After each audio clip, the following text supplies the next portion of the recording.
Hello दोस्तों, आप सभी का स्वागत है जे एजुकेशन पॉइंट में। तो दोस्तों, आज के इस वीडियो लेक्चर में हम आपको बताएंगे दर्पण अर्थात मिरर के बारे में। तो पूरी जानकारी के लिए बने रहिए वीडियो के लास्ट तक। और अगर आपने अभी तक हमारे इस यूट्यूब चैनल को सब्सक्राइब नहीं किए हैं तो चैनल को सब्सक्राइब और वीडियो को लाइक ज़रूर कर ले। तो चलिए दोस्तों, वीडियो को स्टार्ट करते हैं।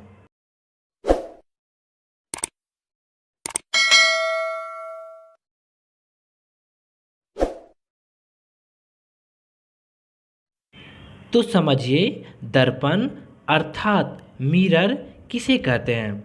तो किसी कांच के एक तरफ लेप लगा हो और दूसरी तरफ चमकदार दिखता हो, उसे हम दर्पण कहते हैं। अर्थात किसी कांच के एक तरफ लेप लगा हो और दूसरी तरफ उसका चमकदार दिखता हो, उसे हम दर्पण कहते हैं। या दूसरे शब्दों में हम कह सकते हैं कि कांच के दूसरे सतह को जब सिल्वर के लेप या किसी अन्य विधि द्वारा बंद कर दिया जाए तो उस कांच पर प्रकाश के परावर्तन के सिद्धांत कार्य करता है। ऐसे स्थिति में उस कांच को दर्पण कहते हैं। अर्थात दर्पण या आईना एक प्रकाशीय युक्ति है। दर्पण या आईना क्या है? एक प्रकाशीय युक्ति है जो कि प्रकाश के परावर्तन के सिद्धांत पर कार्य करता है। तो दर्पण या आईना क्या है? एक प्रकाशीय युक्ति है जो प्रकाश के परावर्तन के सिद्धांत पे काम करती है। क्लियर? अब देखिए, दर्पण सामान्यतः दो प्रकार के होते हैं। दर्पण जो है वो सामान्यतः कितने प्रकार के होते हैं? तो दो प्रकार के होते हैं। पहला समतल दर्पण अर्थात प्लेन मिरर, और दूसरा गोलीय दर्पण अर्थात स्फेरिकल मिरर। तो अब हम आपको बताएंगे कि समतल दर्पण अर्थात प्लेन मिरर के द्वारा कैसा प्रतिबिंब प्राप्त होता है। तो समतल दर्पण में किसी वस्तु का प्रतिबिंब दर्पण के पीछे उतनी ही दूरी पर बनता है जितनी दूरी पर वस्तु दर्पण के सामने रखी होती है।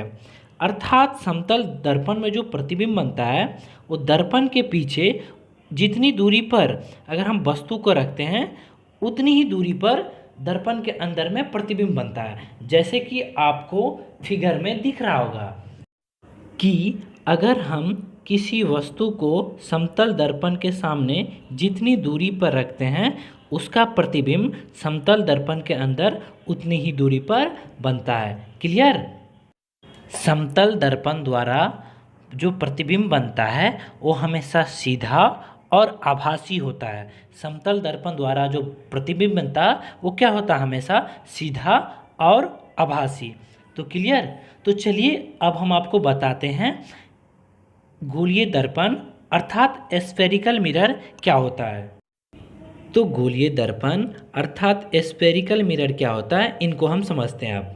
तो देखिए, गोलीय दर्पण जिस गोले का भाग है उस गोले का परावर्तक पृष्ठ अंदर या बाहर की ओर वक्रित हो उसे गोलीय दर्पण कहते हैं। अर्थात गोलीय दर्पण जिस गोले का भाग है उस गोले का परावर्तक पृष्ठ अंदर या बाहर की ओर वक्रित हो उसे गोलीय दर्पण कहते हैं। अब देखिए, गोलीय दर्पण मुख्यतः दो प्रकार के होते हैं। यानी स्फेरिकल मिरर जो है वो मुख्यतः कितने प्रकार के होते हैं? तो दो प्रकार के। पहला अवतल दर्पण और दूसरा उत्तल दर्पण। तो इन दोनों को भी हम लोग समझते हैं। तो देखिए, अवतल दर्पण क्या होता है, इनको पहले हम लोग समझते हैं।